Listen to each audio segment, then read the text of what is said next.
জীবনের তরে এই পাঁচটা আমল সারা জীবন নিয়মিত আঁকড়ে ধরবেন, আমল করবেন। যারা নিয়ত করতেছেন হাত তোলেন।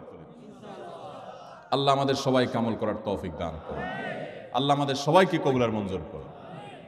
নাম্বার 1, সবচেয়ে বেশি যেটা করতে হবে পরিমাণে, জুমার দিন, জুমার রাত, বৃহস্পতিবার সন্ধ্যা থেকে নিয়ে শুক্রবার সন্ধ্যার আগ পর্যন্ত পরিমাণে সবচাইতে বেশি করতে হবে যে আমলটা, সেটা হলো দুরূদ শরীফের আমল।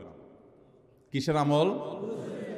ভাইরা, দুরূদ এমন একটা আমল, আপনি যদি শুধু দুরূদের এই আমলটাকে আঁকড়ে ধরেন, সবসময় আপনার মুখ দিয়ে দুরূদ বের হতে থাকে, পড়তে থাকেন, তো নবী করিম সাল্লাল্লাহু আলাইহি সাল্লামের ভাষ্য অনুযায়ী, তার ওয়াদা অনুযায়ী, ইদান তুকফা হাম্মুক ওয়া তুগফার যামবুক, তোমার যত পেরেশানি আছে নবী সাল্লাল্লাহু আলাইহি সাল্লাম বলেছেন, এই সব পেরেশানি দূর করার জন্য এই দুরূদের আমলটা যথেষ্ট হবে ইনশাআল্লাহ। এবং গুনাহ মাফের জন্য এই দুরূদের আমলটা কি হবে? যথেষ্ট হবে। নবী করিম সাল্লাল্লাহু আলাইহি সাল্লাম বলেছেন, মান সাল্লা আলাইয়া মাররাতান সাল্লাল্লাহু আলাইহি আশরা, যে ব্যক্তি আমার প্রতি একবার দুরূদ পাঠ করবে, আল্লাহ রাব্বুল আলামিন তার প্রতি 10 বার রহমত নাজিল করবেন। কয়বার রহমত নাজিল করবেন? আপনার জীবনে 10টি জায়গায় খুব ক্রাইসিসে পড়ে গেছেন, কোন জটিল সিচুয়েশনে মুখোমুখি হয়ে গেছেন, বিপদের মধ্যে পড়ে গেছেন, ওই জায়গায় আল্লাহর রহমত পাবেন। এরকম একবার দুরূদ পাঠ করবেন হক আদায় করে, যথাযথভাবে মহব্বতের সাথে 10 বার আপনার জীবনে আল্লাহ তাআলা অনুগ্রহ নাজিল করবেন। নবী করিম সাল্লাল্লাহু আলাইহি ওয়াসাল্লাম বলেছেন, আকসিরু আলাইয়া মিনাস সালাতি মিন ইয়াউমিল জুমআতি ওয়া লাইলাতিল জুমআহ, তোমরা জুমার দিন এবং জুমার রাতে আমার প্রতি বেশি বেশি দুরূদ পাঠ করবে, দুরূদ প্রেরণ করবে। ফাইন্না সালাতাকুম মা'রুদাতুন আলাই, কারণ তোমরা যে দুরূদ পাঠ করো এটা আমার কাছে পেশ করেন আল্লাহর ফেরেশতারা, এবং রীতিমতো নামধাম সহকারে আল্লাহর একদল ফেরেশতা নিয়োজিত আছে। তারা বলেন, আল্লাহ, হে আল্লাহ রাসূল, আপনার অমুক উম্মত, অমুক অনুসারী, আল্লাহর অমুক বান্দা পৃথিবীর অমুক প্রান্ত থেকে, অমুক দেশ থেকে, অমুকের সন্তান, সে আপনার প্রতি দুরূদ পেশ করেছে জুমার দিনে, জুমার রাতে বা অন্য সময়ে। এটা নবী করিম সাল্লাল্লাহু আলাইহি সাল্লামের কাছে রিপোর্ট দেওয়া হয় আল্লাহর নিযুক্ত ফেরেশতাদের মাধ্যমে। আপনি যখন দুরূদ পাঠ করবেন, আপনার ভিতরে এই ফিল হবে যে আমি দুরূদ পাঠ করছি আর আমার নবীর কাছে এটা উপস্থাপিত হচ্ছে আমার নাম ধাম, আমার রিপোর্ট সহকারে। এই জন্য শুক্রবার দিন এবং রাত, অর্থাৎ বৃহস্পতিবার সন্ধ্যা থেকে নিয়ে শুক্রবার সন্ধ্যা পর্যন্ত এই 24 ঘন্টার মধ্যে নবী করিম সাল্লাল্লাহু আলাইহি সাল্লামের ভাষ্য খেয়াল করেন, আকসিরু আলাই। ওলামা একরাম জানেন, নবী আলাইহিস সালাম সাধারণত কোনো আমল পরিমাণে বেশি করতে বলতেন না। পরিমাণে বেশি করতে বলার মতো আমল খুব কম ইসলামে। গোটা কোরআন যদি খোলেন আপনি, পরিমাণে অধিক করতে বলা হয়েছে এরকম আমল খুব বেশি পাবেন না। তোমরা বেশি বেশি করে নামাজ পড়ো, বেশি বেশি করে রোজা রাখো, এরকম কথা কোরআন হাদিসে নাই। অবশ্যই একজন ইমানদার 5 ওয়াক্ত ফরজ নামাজের পাশাপাশি অধিক পরিমাণে নফল নামাজও পড়বেন, সেটা ভিন্ন কথা। কিন্তু কোরআনে বেশি পরিমাণে আল্লাহর জিকির করার কথা বলা হয়েছে। আর নবী করিম সাল্লাল্লাহু আলাইহি সাল্লাম বৃহস্পতিবার সন্ধ্যা শুরু হলে শুক্রবার সন্ধ্যার আগ পর্যন্ত বেশি পরিমাণে করতে বলেছেন যে কাজটা, সেটা হলো দুরূদ শরীফের আমল। অতএব ভাইরা আমার, বৃহস্পতিবার সন্ধ্যা থেকে নিয়ে শুক্রবার সন্ধ্যা পর্যন্ত আপনি দোকানদার মানুষ, বৃহস্পতিবারে ব্যবসা করছেন, দোকানদারি করছেন, কোনো অসুবিধা নেই। আপনার অবসর সময়গুলোতে মুখ দিয়ে দুরূদ পড়তে থাকবেন। দুরূদের মধ্যে সবচেয়ে শ্রেষ্ঠ দুরূদ হলো নামাজে যেটা পড়েন, দুরূদ ইব্রাহিম। আল্লাহুম্মা সাল্লি আলা মুহাম্মদ ওয়া আলা আলি মুহাম্মদ কামা সাল্লাইতা আলা ইব্রাহিম ওয়া আলা আলি ইব্রাহিম ইন্নাকা হামিদুম। আল্লাহুম্মা বারিক আলা মুহাম্মদ ওয়া আলা আলি মুহাম্মদ কামা বারাকতা আলা ইব্রাহিম ওয়া আলা আলি ইব্রাহিম ইন্নাকা হামিদুম। তাহলে দুরূদের এই আমলটা, এটা করার জন্য আল্লাহ তাআলা এমন সহজ করে দিয়েছেন যে অজুর প্রয়োজন নাই। আপনার অজু নাই, তারপর আপনি দুরূদ পাঠ করতে পারবেন।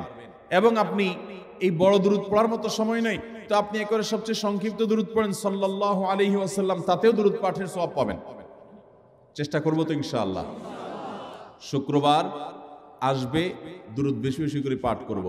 আপনি দোকানে কাজ করেন, আপনার দোকানে আপনার সহকর্মী আরো কাজের লোক আছে, আপনি সবাইকে স্মরণ করাবার জন্য নিজে জোরে জোরে দুরূদ শরীফ পড়বেন এবং বলবেন যে শুক্রবার শুরু হয়ে গেছে, সবাই দুরূদ শরীফের আমল করো। ভাইরা আমার, আমি আমার জীবনের কথা বলতে পারি। আমার জীবনে ওই যে হাদিসের উপরে ইয়াকিন এবং বিশ্বাস আলহামদুলিল্লাহ ছিল। আমার জীবনে আমি অনেকবার দেখেছি এরকম জটিল পরিস্থিতি হয়েছে যে দেয়ালে পিঠ থেকে গেছে, নড়ার জায়গা নাই, আর কোন আপাত দৃষ্টি থেকে এই বিপদ থেকে উদ্ধারের কোনো পথ নাই। দুরুদ, ইস্তেগফার, দোয়া ইউনুস, এই 3 আমল পাশাপাশি ইয়াজাল জালাল ওয়াল ইকরাম, এই 4টা জিনিসকে এমন ভাবে ধরছে, বিশেষ করে দুরুদ, স্পেশালি সারাক্ষণ দুরুদ। আল্লাহ রাব্বুল আলামিন এমন ভাবে সহযোগিতা করেছেন, এমন ভাবে উদ্ধার করেছেন যে কল্পনা করলে অবাক লাগে এখন যে এটা কিভাবে সম্ভব। ভাইরা আমার, এক সাহাবী নবী করিম সাল্লাল্লাহু আলাইহি ওয়াসাল্লামের কাছে এসে বলছে, ইয়া রাসূলুল্লাহ, আমি যে দোয়া করি এই দোয়ার মধ্যে আমি নিজের জন্য করব, আমার ছেলে মেয়ের জন্য করব, অনেক কিছু করব, এটা সেটা, রিজিক চাইবো, সুস্থতা চাইবো, অনেক কিছুই তো আল্লাহর কাছে চাইবো। আপনি তো আল্লাহর রাসূল, আপনার জন্য দোয়া করলে আমাদেরই লাভ, একবার দোয়া করলে আল্লাহ 10 বার রহমত নাজিল করবেন, তো আপনার জন্য আমার দোয়ার ভিতরে কত পার্সেন্ট রাখবো? সাহাবী বারবার বিভিন্ন পার্সেন্টেজ বলছিলেন যে 3 ভাগের 1 ভাগ আপনার জন্য রাখি ইয়া রাসূলুল্লাহ, অর্ধেক রাখি, আরো বেশি করে রাখি। তিনি যত বলছেন নবী করিম সাল্লাল্লাহু আলাইহি ওয়াসাল্লাম আরো বাড়ানোর জন্য তাকে উৎসাহ দিচ্ছিলেন। এক পর্যায়ে যখন তিনি বললেন, ইয়া রাসূলুল্লাহ, আমি আমার কোন দোয়ার সবটুকু যখন আপনার জন্য নিবেদন করব, আমি কোন একবার যখন দোয়া করব, দোয়া শুধু আপনার জন্যই করব যখন, অর্থাৎ পিওর দুরূদ যখন পড়ব, নিজের জন্য আর কিছু চাইব না, শুধু আপনার জন্যই যদি চাই কোনোবার, তাহলে তখন নবী করিম সাল্লাল্লাহু আলাইহি ওয়াসাল্লাম বলেছেন, ইদান তুকফা হাম্মুক ওয়া তুগফার যামবুক, তাহলে তোমার সকল পেরেশানি থেকে উদ্ধারের জন্য এই দুরূদটাই যথেষ্ট হয়ে যাবে, এবং তোমার সকল গুনাহ মাফের জন্য এটা যথেষ্ট হয়ে যাবে। মোহতারাম হাজরিন, দুরুদের আমলটা এত সুন্দর আমল, কিন্তু আবার তাড়াহুড়া করে পড়বেন না, সাল্লাল্লাহু আলাইহি সাল্লাম সাল্লাল্লাহু আলাইহি সাল্লাম সাল্লাল্লাহু আলাইহি সাল্লাম সাল্লাল্লাহু আলাইহি সাল্লাম সংখ্যা বাড়ানোর জন্য হুলস্থুল করে পড়লেন না, মুহাব্বতের সাথে সাল্লাল্লাহু আলাইহি ওয়াসাল্লাম সাল্লাল্লাহু আলাইহি ওয়াসাল্লাম আল্লাহুম্মা সাল্লি আলা মুহাম্মদ, অর্থ বুঝে বুঝে আল্লাহুম্মা সাল্লি আলা মুহাম্মদ মানে কি, আল্লাহ আপনি মুহাম্মদের প্রতি শান্তি বর্ষণ করুন। আরে ভাই, মুহাম্মদ সাল্লাল্লাহু আলাইহি ওয়াসাল্লামের প্রতি আল্লাহ তাআলা শান্তি এমনি বর্ষণ করবে, আপনি আমি দোয়া করলেও করবে, না করলেও। কিন্তু মাঝখান থেকে আমরা, ভাইরা আমার, কোন বড় কর্মকর্তার কাছে আপনার কোনো কাজের ঠেকা আছে, কর্মকর্তার ওই ছেলেটার আপনি দেখছেন যে খাচ্ছে না, আপনি যদি বলেন, স্যার ছেলেটা খাচ্ছে না স্যার, একটু ডাক্তার দেখান স্যার, এভাবে তো বাঁচবে না, ওর কষ্ট হচ্ছে স্যার, আপনি বললেও উনি ওনার ছেলের দিকে কেয়ার করবে, কিন্তু আপনি এটা বলার কারণে তার নৈকট্য পাবেন কি পাবেন না, তার সিম্প্যাথি পাবেন কি পাবেন না। আরশে আজিমের মালিক তার হাবিবকে এত মহব্বত করেন, তিনি তার হাবিবের প্রতি এমনিতেই রহমত নাজিল করবেন, তাকে বিভিন্ন মর্যাদা আগে থেকেই দেওয়ার ঘোষণা দিয়ে রাখছেন, কিন্তু আপনি আমি দোয়া করলে আল্লাহ তাআলা তার মাধ্যমে আমাদের ভাগ্যকে সুপ্রসন্ন করে দিবেন। দুরুদের আমলকে জীবনের তরে আঁকড়ে ধরবেন ভাই, শুধুমাত্র জুমার দিন আর জুমার রাত না, সব সময় অধিক পরিমাণে। এরাবিয়ানদের মধ্যে আমলটা খুব বেশি আছে, তাদের দেখবেন তারা 2টা আমল, মুখে 2টা আমল, ভালো মন্দ তাদের মধ্যেও আছে, কিন্তু এই 2টা আমল তাদের মধ্যে খুব ভালো। বেশিরভাগ মানুষই দেখা যায় অবসর সময়ে আস্তাগফিরুল্লাহ, ইস্তিগফার করছে অথবা দুরুদের আমল করছে। আমাদের অবসর সব সময়গুলো নিয়ে গেছে মোবাইল ফোন। ভাইরা আমার, 4 বছর, 5 বছর, 6 বছর, 7 বছর, 10 বছর ধরে মোবাইল টিপতেছেন, ফেসবুক টিপতেছেন, ইউটিউব টিপতেছেন। বুকে হাত দিয়ে আমাকে জবাব দেয়া লাগবে না, নিজের বিবেককে একটু জবাব দেন। এই 10 বছর ফেসবুক, ইউটিউব, টিকটক, হোয়াটসঅ্যাপ টিপে আপনার অর্জন কি হয়েছে একটু হিসাব মিলান। এই যে স্ক্রল করতেছেন আঙ্গুল দিয়া, ঘন্টাকে ঘন্টা এই আঙ্গুল দিয়ে টানছেন টানছেন, নিচের দিকে যাচ্ছেন স্ক্রল করে ফেসবুকে, ইউটিউবে, একের পর এক, আপনার জীবনে অর্জনটা কি হয়েছে বলেন? ভাইরা আমার, এই মোবাইলের নিয়ন্ত্রণ করতে হবে, প্রয়োজনে ব্যবহার করতে হবে, কিন্তু এটাকে অনিয়ন্ত্রিত ব্যবহার করা যাবে না। একেবারে যখন তখন সারাদিন টিপাটিপি করলেন, আজকাল তো পোলাপান টয়লেটে গেলেও নিয়ে যায়। আল্লাহ তাআলা আমাদেরকে এই রোগ থেকে বেঁচে থাকার তৌফিক দান করুন। ভাইরা আমার, জীবনটাকে পরিবর্তন করতে হয়, সারা জীবন তো একরকম থাকলে হবে না। বহুত পাগলামি করেছি, আসুন নিজেকে সংশোধন করি। তাহলে জুমার দিন উপলক্ষে 1 নম্বরের আমল বলেছি, বেশি বেশি কোন আমল করতে হবে? সারা জীবন মনে রাখবো তো ইনশাআল্লাহ? বাসা বাড়িতে পরিবারের লোকদেরকে মনে করাবো তো ইনশাআল্লাহ? আমি আমার ড্রাইভার থাকুক, আমার ছেলে মেয়ে থাকুক, আমার পরিবারের লোক থাকুক, আমি আমার কথা আপনাদের বলি উৎসাহের জন্য, যে জুমার দিন শুরু হয়ে গেলে আমি, শুধু আমি না, আমার পরিবার অন্যান্যরাও একে অন্যকে আমরা স্মরণ করে দিই। কে কে দুরূদ পড়তে কতবার পড়ছো, কেউ পড়ছে কিনা একবারও, সন্ধ্যা হয়ে গেছে, অনেক হয়ে গেছে, সবাই শুরু করি, আমলটা করবো তো ইনশাআল্লাহ। নাম্বার 1। নাম্বার 2, জুমার দিন উপলক্ষে অন্য যে কোনো দিনের চাইতে জুমার দিন অর্থাৎ শুক্রবারের ফজর নামাজ পুরুষরা মসজিদে জামাতের সাথে পড়বেন, জামাতের সাথে পড়ার নিয়ত করবেন পাক্কা, কারণ অন্য যে কোনো দিনের ফজরের নামাজ না, শুধুমাত্র যত নামাজ আছে নবী করিম সাল্লাল্লাহু আলাইহি সাল্লাম বলেছেন আফদালুস সালাওয়াতে ইনদাল্লাহ, আল্লাহর কাছে দুনিয়ার সব নামাজের মধ্যে, 5 ওয়াক্ত সাধারণ নামাজগুলোর মধ্যে সবচেয়ে উত্তম নামাজ হলো সলাতুল ফজরে মাআল জামাআতে ইয়াউমাল জুমআহ, জুমার দিন ফজরের নামাজ জামাতের সাথে আদায় করা হলো যত নামাজ আছে এর মধ্যে সবচেয়ে শ্রেষ্ঠ নামাজ। তাহলে জুমার দিনে এই বিষয়টা বিশেষভাবে খেয়াল রাখবো, জুমার দিন ফজর নামাজটা পুরুষরা কোথায় পড়বো, এবং সেটা বৃহস্পতিবার থেকে পরিকল্পনা শুরু করবো যে কালকের ফজর নামাজ যাতে কোনো অবস্থাতে আমার মিস না হয়।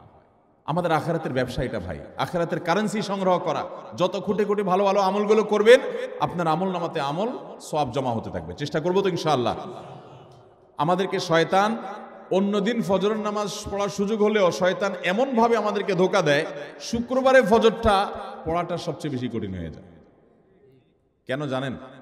কারণ ইবলিস তো জানে হাদিস, আপনি জানেন না, হয়তো অনেকে হয়তো আজকে শুনছেন, আমি কোনো হাদিস না জানতে পারি, ইবলিস ঠিকই জানে যে ফজর নামাজ এই দিন যদিও জামাতের সাথে ফজর পড়ে ফেলে তাহলে তোর আখিরাতের ব্যবসা অনেক দূর আগায় যাবে। ওর সাথে তো আমাদের বাবা আদমের সাথে সেই চ্যালেঞ্জ, আদম আলাইহিস সালামকে সিজদা করতে বলা হয়েছে, সে তো করে নাই, তার সৌজন্য বা তার জন্য সিজদা নিবেদন করে নাই, আল্লাহ তাআলা সেজন্য তাকে জান্নাত থেকে বের করে দিয়েছে। তার কারণে এই ইবলিস তখনই আল্লাহর সাথে, আল্লাহর সামনেই চ্যালেঞ্জ ছুড়ে দিয়েছে আদম আলাইহিস সালামের সাথে যে লাউ বিয়ান্নাহুম আজমাইন, আমি আদমের সব সন্তানগুলোকে পথহারা করে ছাড়বো, ওদেরকে জান্নাতের পথে চলতে দিব না। এই জন্য আল্লাহ তাআলার কাছে সে কিছু পাওয়ার চাইয়া নিছে। এর ভিতরে একটা হলো কিয়ামত পর্যন্ত হায়াত পাবে, আরেকটা হলো আমাদের রগের সাথে সে মিশতে পারে, রক্ত প্রবাহের সাথে মিশতে পারে, শরীরের মধ্যে প্রভাব সৃষ্টি করতে পারে, আমাদেরকে দুর্বল করতে পারে, মন্দ দিকে টানতে পারে, ভালো কাজ যেন না হয় মনে মনে কুমন্ত্রণা সৃষ্টি করতে পারে। এই পাওয়ার সে নিয়ে এসেছে। এই জন্য তার সাথে আমাদের চ্যালেঞ্জ। সে হাদিস জানে যে জুমার দিন ফজর পড়লে আমাদের অনেক লাভ হয়ে যাবে, এই জন্য সে বৃহস্পতিবার রাতে, অন্যদিন যদি আপনি 10টা 11টা বা 11:30টায় ঘুমান, 12টায় ঘুমান, জুমার দিন অর্থাৎ বৃহস্পতিবার দিবাগত রাতে আইসা ইবলিস বলে, আরে পাগল হইছস, কালকে হলো শুক্রবার, দোকানদারি নাই, ব্যবসা নাই, চাকরি নাই, মহিলাদেরকে বলে কালকে পোলাপানের স্কুল নাই, মাদ্রাসা নাই, আজকে একটু টক শো, মিষ্টি শো, নাটক, সিনেমা, ইউটিউব, ফেসবুক, ওয়াজই শুন অন্তত। শয়তান কি বলে? ঠিক আছে, তোর যদি এত ফিল্ম দেখতে মনে না চায়, তুই যদি মুসলমান হস, নেককার হস, তো ঠিক আছে, অমুক হুজুরের ওয়াজ শোন। এই হুজুরের ওয়াজ শোনাত লাগাই দিয়ে রাত 1টা 2টা পর্যন্ত পার করে দিল। এরপরে ফজর নামাজ ওর জামাতের সাথে মিস শেষ। ভাইরা আমার, প্রত্যেক বৃহস্পতিবার আসলে সন্ধ্যার সময় প্রতিজ্ঞা করব, সপ্তাহের অন্য দিন যদি আমার ত্রুটি বিচ্যুতি হয়ও আমি সেটাকে কারেকশন করার চেষ্টা করব, কিন্তু শুক্রবার ফজরটা পুরুষ হিসাবে আমি জামাতের সাথে পড়বই পড়বো। তার জন্য রাতে আগে আগে শোবো, ডাবল ট্রিপল অ্যালার্ম দিয়ে শোবো, অন্য নামাজি বন্ধুকে বলবো ফোন দিয়ে ডেকে দিবি, একে অন্যের সহযোগিতা করব, কিন্তু ফজরের নামাজ জুমার দিন ছাড়বো না ইনশাআল্লাহ। ঠিক আছে তো? কয়টা আমল হলো? 2টা। মনে রাখবেন তো ইনশাআল্লাহ? আগামী বছর তো আমার মাহফিল আমি আর করবো না, কিন্তু আগামী বছর যে মাহফিল করবেন সে আলোচককে আমি রিকোয়েস্ট করবো ইনশাআল্লাহ, আয়োজকরা এটার সবক জননায় আগামী বছর দিতে পারবেন তো ইনশাআল্লাহ? আমল যদি করেন তাহলে সবক ঠিকই দিতে পারবেন। ওই যে ভাই সবগুলো শুনে দিছে, কারণ এই আমল করেন। আচ্ছা, 3 নম্বর আমল হলো সূরা কাহাফ পড়বো। কোন সূরা পড়বো? সূরা কাহাফ। যারা কোরআন পড়তে পারেন না তারা শুনবেন, আর যারা পড়তে পারেন তারা নিজে পড়বেন। সূরা কাহাফ যদি জুমার দিন কেউ পড়ে, নবী করিম সাল্লাল্লাহু আলাইহি সাল্লাম বলেছেন এই সূরাটা তার জন্য নূর হবে, নূর, আলো আল্লাহর তরফ থেকে। কিয়ামতের ময়দানে ভয়াবহ গুটগুটে অন্ধকার হবে। কিয়ামতের একটা ভয়াবহ শাস্তি হলো অন্ধকারের শাস্তি। ভাইরা আমার, অন্ধকারের শাস্তি মানে এমন ভয়াবহ অন্ধকার হবে যে দুনিয়ার অন্ধকারের সাথে কোনো তুলনাযোগ্য নয়। সেই ভয়াবহ অন্ধকারে কিছু আমল আছে যে আমলগুলো মানুষের ওই অন্ধকারের মধ্যে আলোর কাজ দিবে। এর মধ্যে একটা হলো অজুর অঙ্গগুলো যদি কেউ ভালো করে অজু করে, সুন্দর করে ডলে ডলে যেন শুকনা না থাকে, উত্তম রূপে যদি অজু করে কেউ, পানি অপচয় না করে, পানি অল্প নয় কিন্তু ডলে বেশি, সুন্দর করে যদি কেউ অজু করে, এই অজুর অঙ্গগুলো কিয়ামতের ময়দানে উজ্জ্বল হয়ে জলজল করে জ্বলতে থাকে এবং তার জন্য আলোর কাজ দেয়। সবাই যখন অন্ধকারের আযাবের মধ্যে নিমজ্জিত থাকে, হাউতাশ করে, তখন এই ব্যক্তির এই আমলটা তার আলো ভূমিকা আসে। আর আরেকটা হলো এই সূরা কাহাফ। অন্য অনেক ওলামা ইকরাম বলেছেন এর ব্যাখ্যা হলো সূরা কাহফ যদি কেউ এক বৃহস্পতিবারে পড়ে, পরের বৃহস্পতিবার পর্যন্ত, এক শুক্রবারে যদি পড়ে, পরের শুক্রবার আগ পর্যন্ত পুরো সপ্তাহব্যাপী তার ভিতরে নূর, ঈমানের নূর, তাকওয়ার নূর, ইলমের নূর, আমলের নূর, ভালো মানুষ হওয়ার নূর তার ভিতরে আল্লাহ তাআলা সৃষ্টি করে দিবেন। এই জন্য জুমার দিন সূরা কাহফ পড়বো তো ইনশাআল্লাহ। আলহামদুলিল্লাহ ভাই, আপনাদেরকে যে আমলগুলো করছি এগুলো আমি, আমার পরিবার সদস্য, পরিচিত, সহকর্মী, আমি চেষ্টা করি সবাইকে স্মরণ করানোর এবং আমল করার চেষ্টা করি। আপনাদেরকেও বলছি ভাই, জুমার দিন যেহেতু, অতএব আজকে জুমার দিন উপলক্ষে বলে যাচ্ছি, জুমার দিনের এই 14-15টা আমলের মধ্যে সামারি করে আমি 5টা আমল করে দিচ্ছি যে এগুলোর গুরুত্ব অনেক বেশি অন্য অনেকগুলো চাইতে, এগুলো বিশেষভাবে করব। তাহলে এর মধ্যে প্রথমটা চলে গেল দুরুদ বেশি বেশি করে পড়ব, দ্বিতীয়টা হলো জুমার দিনের ফজর নামাজ কোন অবস্থাতে জামাতের সাথে পড়া মিস করব না, কারণ নবী সাল্লাল্লাহু আলাইহি ওয়াসাল্লাম বলেছেন সকল নামাজের মধ্যে সবচেয়ে সেরা, উত্তম, শ্রেষ্ঠ নামাজ, অর্থাৎ ওয়াক্তিয়া নামাজের মধ্যে সবচেয়ে শ্রেষ্ঠ নামাজ হলো জুমার দিনের ফজরের নামাজ জামাতের সাথে পড়া। তাহলে মহিলারা কি করবে? মহিলারা পুরুষদেরকে উঠায় উঠায় মসজিদে পাঠিয়ে দিবে এবং সহযোগিতা করবে, তাহলে তার মাধ্যমে তারাও একই সওয়াব পেয়ে যাবে। আর 3 নম্বর আমলে বলেছিলাম সূরা কাহফ, এটা নারী পুরুষ সবাই করবে বেশি বেশি করে, ঠিক আছে তো ইনশাআল্লাহ? আমরা অনেক ভাই আছি সপ্তাহের 6 দিন আমাদের কোরআন পড়ার সুযোগ হয় না, তো অন্তত জুমার দিন সূরা কাহফটা যদি আপনি বাধ্যতামূলক করেন, আলহামদুলিল্লাহ, এটা অনেক বড় সূরা, পড়তে আপনার 20-25 মিনিট 30 মিনিট সময় পর্যন্ত লেগে যাবে। আপনি আধা ঘন্টা সময় ধরে যদি আস্তে আস্তে সুন্দর করে পড়েন, তো সপ্তাহে একবার অন্তত কোরআনের সাথে আপনি সময় দিলেন। আরেকটা সুসংবাদ শুনেন, সূরা কাহফ যদি কেউ মুখস্থ করে, তেলাওয়াত করে নিয়মিত, বিশেষ করে সূরা কাহফের প্রথম 10টা আয়াত যদি কেউ মুখস্থ করে, নবী করিম সাল্লাল্লাহু আলাইহি সাল্লাম বলেছেন কিয়ামতের আগে দাজ্জালের যে ফিতনা আসবে, যেই ফিতনায় বহু মানুষ দাজ্জালকে আল্লাহ মনে করে বেঈমান হয়ে জাহান্নামে যাবে, এই ফিতনা থেকে পৃথিবীতে এমন কোন নবী ছিল না, এমন কোন রাসূল আসেন নাই। এই মানব ইতিহাসের প্রথম মানুষ আদম আলাইহিস সালাম থেকে নিয়ে আমাদের মুহাম্মদ সাল্লাল্লাহু আলাইহি সাল্লাম পর্যন্ত এই লক্ষ লক্ষ যত নবী রাসূল এসেছে, সমস্ত নবী রাসূলরা একটা ব্যাপারে সাবধান করে গেছেন, দাজ্জাল আসবে, যে দাজ্জালের হাতে পাওয়ার থাকবে এত বেশি, অলৌকিকতা থাকবে এত বেশি, সে মরা মানুষকে জিন্দা করে ফেলবে, জিন্দা মানুষকে বলবে সে মরে যাবে, তার হাতেই সব কন্ট্রোলিং পাওয়ার থাকবে, দুনিয়ার সমস্ত রিজিক তার হাতে কক্ষিগত থাকবে, এমন পাওয়ার থাকবে তাকে দেখে মানুষ বলবে হ্যাঁ এই তো আল্লাহ, এই তো সবকিছু পারে, বেঈমান হয়ে যাবে। এই দাজ্জালের ফিতনায় তোমরা পড়বা না, বেঁচে থাকবা, বুদ্ধি দিয়া বিবেক দিয়ে মানুষ বাঁচতে পারবে না। দাজ্জালের ফিতনা থেকে বাঁচার জন্য সকল নবী রাসূলরা এই জন্য সাবধান করেছেন। আমাদের নবী সাল্লাল্লাহু আলাইহি সাল্লাম নামাজের শেষ বৈঠকে দোয়া মাসুরের জায়গায় একটা দোয়া পড়তেন, আল্লাহুম্মা ইন্নী আউযু বিকা মিন আযাবিন নার ওয়া আযাবিল কবর ওয়া আউযু বিকা মিন ফিতনাতিল মাহইয়া ওয়াল মামাত ওয়া আউযু বিকা মিন শাররি ফিতনাতিল মাসীহিদ দাজ্জাল। আল্লাহ আপনার কাছে দাজ্জালের ফিতনা থেকে পানা চাই। 1450 বছর হয়ে গেছে, এখনো দাজ্জালের আবির্ভাব হয় নাই, হবে কিয়ামতের আগে, কখন হবে আল্লাহ ভালো জানেন। কিন্তু নবী সাল্লাল্লাহু আলাইহি সাল্লাম বলেছেন সূরা কাহফের প্রথম 10 আয়াত যদি কেউ মুখস্থ করে, তো এই ব্যক্তিকে আল্লাহ রাব্বুল আলামিন এবং যদি তেলাওয়াত করে, এই ব্যক্তিকে আমলের মাধ্যমে দাজ্জালের ফিতনা থেকে আল্লাহ বাঁচিয়ে রাখবে। দাজ্জাল তো অনেক পরের কথা, কোথাকার কোন আল্লাহর প্রতি অবিশ্বাসী মুশরিক বা কাফের খেলোয়াড় একটু পায়ের ভেলকি দেখায়, লক্ষ লক্ষ কোটি কোটি মানুষ হুমড়ি খেয়ে তার ভক্ত হয়ে ইমানি চেতনা, আমলি চেতনা, তাকওয়া, তাহারাত সব হয়ে বসে থাকে। আর সেখানে দাজ্জালের মতো এরকম মিরাকল, সব মিরাকল তার হাতে থাকবে। এরকম পরিস্থিতি যখন আসবে তখন মানুষ কি করবে? এখন এই যে তথ্য প্রযুক্তির উন্নতির এই সময়ে কত মুসলমানের সন্তান বেঈমান হয়ে যাচ্ছে, বিজ্ঞানরাই তারা আল্লাহ বানায় বসে থাকতেছে, আছে না নাই? ধারণামূলক বিষয়কে তারা চূড়ান্ত বিষয় বানিয়ে বসে আছে, বেঈমান হয়ে যাচ্ছে। এবং টাকার যে কারিশমা, টাকা দিলে সব হয়ে যায়, টাকা নাই তো কিছুই হয় না। এই জন্য বেঈমান হয়ে অনেকে বলে যে টাকাই নাকি দ্বিতীয় খোদা, নাউজুবিল্লাহ। ভাইরা আমার, দুনিয়ার এই ভেলকি কি দেখছি আমরা, কিয়ামতের আগে ভেলকি আরো অনেক দেখবে আমাদের পরবর্তী প্রজন্ম, আমাদের ছেলে মেয়েরা, নাতিপুতিরা আরো অনেক ভেলকি দেখবে, এমন ভেলকি দেখবে যে তাদের আল্লাহর প্রতি ঈমান আনা, আখিরাতের প্রতি বিশ্বাস করাটা কঠিন থেকে কঠিন হয়ে যাবে। এরকম পরিস্থিতি তৈরি হবে দুনিয়াতে। তথ্য প্রযুক্তির উন্নতির নাম দিয়ে, এটার নাম দিয়ে, সেটার নাম দিয়ে মানুষের জীবনযাত্রা সহজ হবে, কিন্তু এর মাধ্যমে মানুষের ঈমান দুর্বল হওয়ার অনেক সম্ভাবনা, সংখ্যা তৈরি হবে এবং শয়তান সেগুলো সৃষ্টি করবে। এই আশঙ্কা থেকে বাঁচার জন্য সূরা কাহফটা হলো মহৌষধের মতো। অতএব জুমার দিন প্রত্যেক শুক্রবারে সূরা কাহফ পড়ব তো ইনশাআল্লাহ। মায়েরা, বোনেরা, আমরা ভাইয়েরা যারা আছি, বাবারা যারা আছি, আল্লাহর ওয়াস্তে জীবনের তরে নিয়ত করে নেন আজকের মাহফিল থেকে জীবনে কখনো বৃহস্পতিবার সন্ধ্যা থেকে শুক্রবার সন্ধ্যার আগ পর্যন্ত আমার হাজার ব্যস্ততা থাকুক, সূরা কাহাফটা পড়া ছাড়া আমি কোনো কাজ করব না আমি আল্লাহর অনেক বান্দাকে ব্যক্তিগতভাবে জানি, আমি নিজেও এতটা গুরুত্ব দিয়ে করতে পারি না। অনেক বড় সরকারি কর্মকর্তা, অনেক বড় পদের নাম আমি বলবো না, আমাকে বলে ভাই আমি মাগরিবের পর, ব্যক্তিগতভাবে আমি জানি উনি খুব সৎ মানুষ, সব মানুষ একরকম হয় না, সৎ মানুষ। উনি বললেন ভাই মাগরিবের পরে আমার ফ্যামিলির সব বাচ্চা কাচ্চা সবাইকে আমি বলি, আমি ব্যস্ত থাকলেও বলি যে মাগরিবের পরে আগে সবাই সূরা কাহাফটা পড়ে ফেলো, এরপর অন্য সব আমল। আমরাও চেষ্টা করবো না ইনশাআল্লাহ। কয়টা আমল গেল?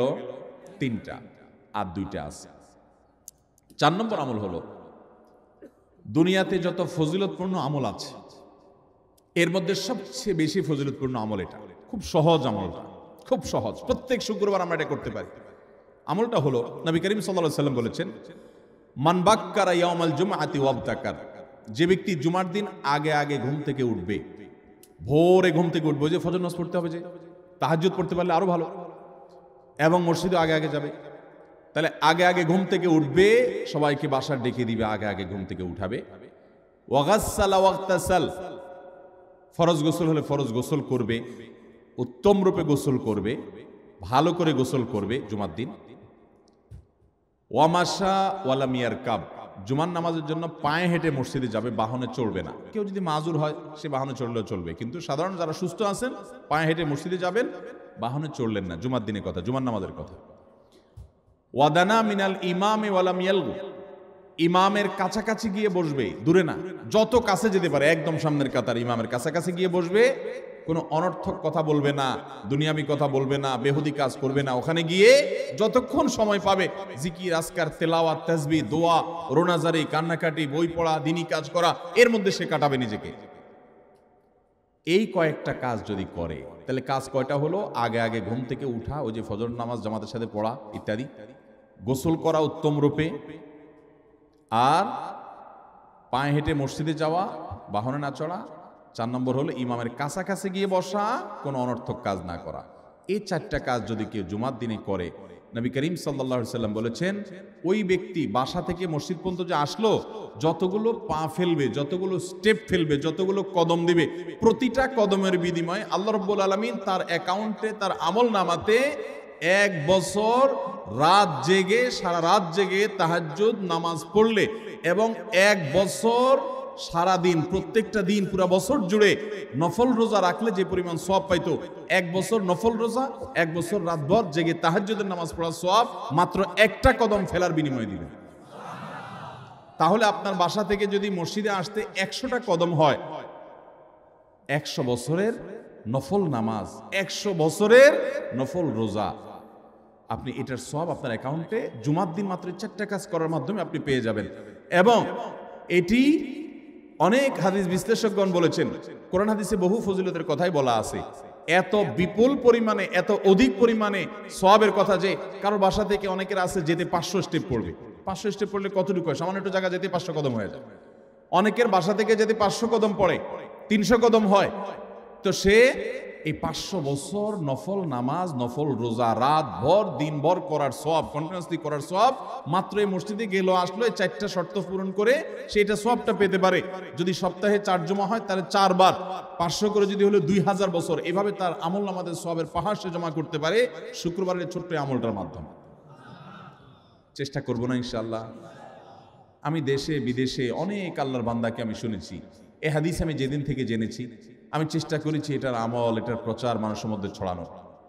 আমি যখন সৌদি আরবে আজ থেকে আর অনেক বছর আগে, তখন কোনো এক বক্তব্যে আমি আমলের কথা বলেছি। আমার অনেক ভাইয়েরা দেশে বিদেশে দেখে বলছেন, ভাই আমলটা শুরু করেছি, আমার কাছে ভালো লাগে, আপনারাও আমলটা করবেন, অন্য আরেকজনকে শিখাবেন এবং দাওয়াত দিবেন। ঠিক আছে তো ইনশাআল্লাহ? তাহলে কয়টা আমল গেল? 4টা। 1 নম্বর গেছে বেশি বেশি দুরূদ পাঠ করা, 2 নম্বর হলো জুমার দিনে ফজর নামাজ জামাতের সাথে পুরুষরা পড়া, 3 নম্বর হলো সূরা কাহাফ পড়া, তেলাওয়াত করা, আর 4 নম্বর হলো এই 4 শর্ত পূরণ করে মসজিদে আগে আগে গিয়ে সুন্দর করে খুতবা শুনে চলে আসা, কোনো কথাবার্তা, খুতবা চলাকালীন সময় কোনো কথাবার্তা, অনর্থক কাজ না করা। 5 নম্বর এবং সর্বশেষ আমল হলো জুমার দিনে কবুল হয়। দোয়া কবুলের যে সময়গুলো আছে এর ভিতরে অত্যন্ত ইম্পর্টেন্ট একটা সময় হলো জুমার দিন। শুক্রবারের একটা সময় সম্পর্কে নবী সাল্লাল্লাহু আলাইহি ওয়াসাল্লাম বলেছেন যে একটা সময় আছে শুক্রবারের, এই সময়ে বান্দা কোনো দোয়া করলে আল্লাহ তাআলা ফিরিয়ে দেন না, কবুল করেন।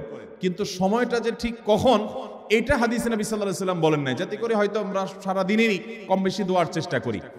এই বিষয়ে মুহাদ্দিসগণ, হাদিস বিশ্লেষকগণ, পণ্ডিত ওলামায়ে কেরামগণ হাদিসের বিভিন্ন আকার ইঙ্গিতকে গবেষণা করে অ্যানালাইসিস করে এক একজন এক এক সময়ের কথা বলেছেন। তবে বেশিরভাগ ইমাম, বেশিরভাগ পণ্ডিত ওলামায়ে কেরাম, বেশিরভাগ আপনার ইসলামিক স্কলারগণের বক্তব্য হলো যে এই সময়টা হলো জুমার দিনের শেষ প্রহর, আসরের পর থেকে নিয়ে সূর্য ওঠার আগ পর্যন্ত এই সময়।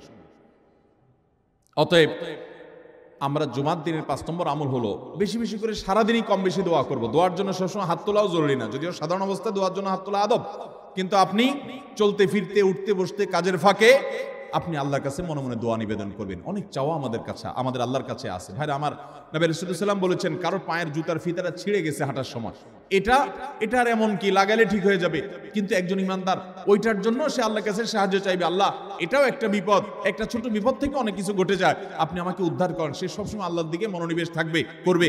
নবী করিম সাল্লাল্লাহু আলাইহি ওয়াসাল্লামের পুরো জীবনকে যদি আপনি অ্যানালাইসিস করেন, আপনি অবাক হয়ে যাবেন। একটা বই আছে বাংলায়, বান্দার ডাকে আল্লাহর সাড়া, এটা বাংলা অনুবাদিত নাম। এই বইয়ের লেখক হলেন হিসনুল মুসলিমের যে রচয়িতা, উনি শেখ সাঈদ আল গাহতানি রহমতুল্লাহি আলাইহি। ওনার সোহবতে যাওয়ার, ওনার সান্নিধ্যে থাকার একাধিকবার খুব কাছাকাছি বসার সুযোগ আমার হয়েছে। সৌদি আরবের একজন বড় আলেম ছিলেন, দুনিয়া থেকে চলে গেছেন। তো ওনার লেখা বান্দার ডাকে আল্লাহর সাড়া, এই বইটা বেশ মোটা সোটা একটা বই। পুরাটা পড়বেন যে নবী করিম সাল্লাল্লাহু আলাইহি ওয়াসাল্লামের জীবনে যে কত রকমের দোয়া করতেন। আল্লাহ আজকার নামে একটা বই আছে ইমাম নববীর, এটাও বাংলা হয়ে গেছে অনুবাদ, আপনি পড়লে অবাক হয়ে যাবেন। ডক্টর খন্দকার আব্দুল্লাহ জাহাঙ্গীর রাহমাতুল্লাহ রাহে বেলায়েত একটা বই আছে দোয়া এবং জিকিরের, আপনি অবাক হবেন যে কি পরিমাণ দোয়া এবং জিকির নবী সাল্লাল্লাহু আলাইহি ওয়াসাল্লাম জীবনে পড়তেন। ঘুম থেকে উঠার সময় দোয়া আছে না নাই?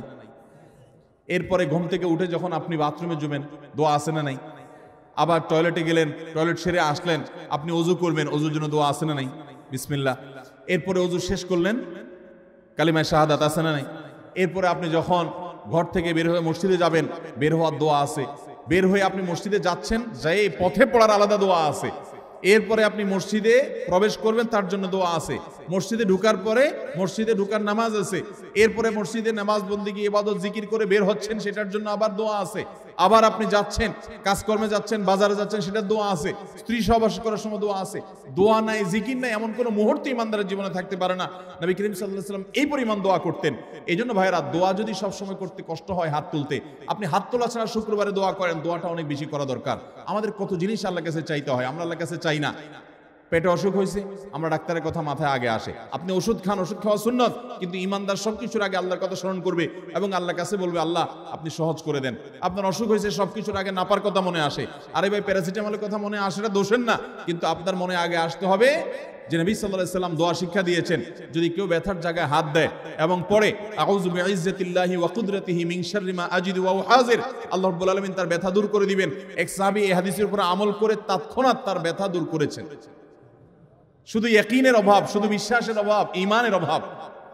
তাহলে আমাদের আল্লাহর দিকে মনোনিবেশ করতে হবে দোয়ার জন্য বেশি বেশি। তাহলে শুক্রবারে 5 নম্বর আমল হলো বেশি বেশি কি করবো? ইনশাআল্লাহ দোয়া, বেশি বেশি দোয়া করবেন, উঠতে বসতে চলতে ফিরতে। বিশেষভাবে সূর্য ডুবার আগের যে সময়টা শুক্রবার, অর্থাৎ দিনের শেষ সময়টা, বিশেষভাবে আল্লাহ তাআলার কাছে দোয়া করব। ঠিক আছে তো ইনশাআল্লাহ? কয়টা আমল বললাম? 5টা আমল। 1, বেশি বেশি দুরূদ। 2, ফজর নামাজ জামাতের সাথে পড়া পুরুষরা, মহিলারা অক্তমতো পড়বেন, পুরুষদেরকে পাঠিয়ে দিবেন মসজিদে। 3, সূরা কাফ পড়বেন। 4, আগে ঘুম থেকে উঠে উত্তম রূপে গোসল করে মসজিদে আগে আগে গিয়ে পায়ে হেঁটে গিয়ে সামনে ইমাম সাহেবের কাছাকাছি গিয়ে বসা, অনর্থক কথা কাজ না করা, তেলাওয়াত জিকির আজকারের মশগুল থেকে নামাজটা পড়ে বের হয়ে আসা, এই কাজ। নাম্বার 5, দোয়া করা, বিশেষ করে দিনের শেষ প্রহরে। আমল করবো তো ইনশাআল্লাহ? মনে থাকবো তো ইনশাআল্লাহ? আমরা প্রয়োজনে বাসায় গিয়ে একটা কাগজে নোট করে ফেলবো, লিখে ফেলবো, লিখে এরপরে ওয়ালে টাঙ্গায় দিবেন বাসায় যে জুমার দিন এই 5 কাজ আমি ছাড়বো না। আপনি যদি মনেও না থাকে, আপনার যদি ভুলেও যান, আপনি এই কাগজ আপনাকে মনে করাবে ইনশাআল্লাহ। বাসায় ফ্যামিলির লোকদের সাথে শেয়ার করবেন, জুমার দিন হুজুর বলেছেন, আমি একটু আমার মন থেকে বলিনি, এগুলো সব কোরআন হাদিসের কথা বলেছি আপনাদেরকে। কোরআন হাদিসের আলোকে 5টা আমলের কথা বলেছেন, বিশেষভাবে জুমার দিন আমি 5টা আমল করবই করব।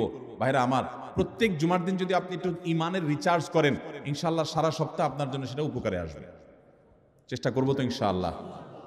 এবং দোকানে অফিসে টাঙ্গায় রাখবেন। যারা এই টাঙ্গায় রাখার আমলটা করবেন, আয়োজক যারা আছেন আপনাদের কাছে আমার অনুরোধ, যে ভাইরা এই কাজটা করছেন ওনারা যদি আয়োজকদের মাধ্যমে ছবিটা আমার কাছে পাঠাইতে পারেন, আমার অফিসে নিয়ে আমি ইনশাআল্লাহ নিজে হাতে তাদের পুরস্কার দেব। বিশেষ করে এই মাহফিলের লোক যারা আছেন আজকে আয়োজকদের মাধ্যমে। আল্লাহ তাআলা এই আমলগুলো আমাকে আপনাকে আমাদের সবাইকে করার তৌফিক দান করুন। আমল মনে রাখবো তো ইনশাআল্লাহ, আমল করবো তো ইনশাআল্লাহ। জাযাকুমুল্লাহু খায়রা ওয়া আখিরু দাওয়ানা আলহামদুলিল্লাহি রাব্বিল আলামিন।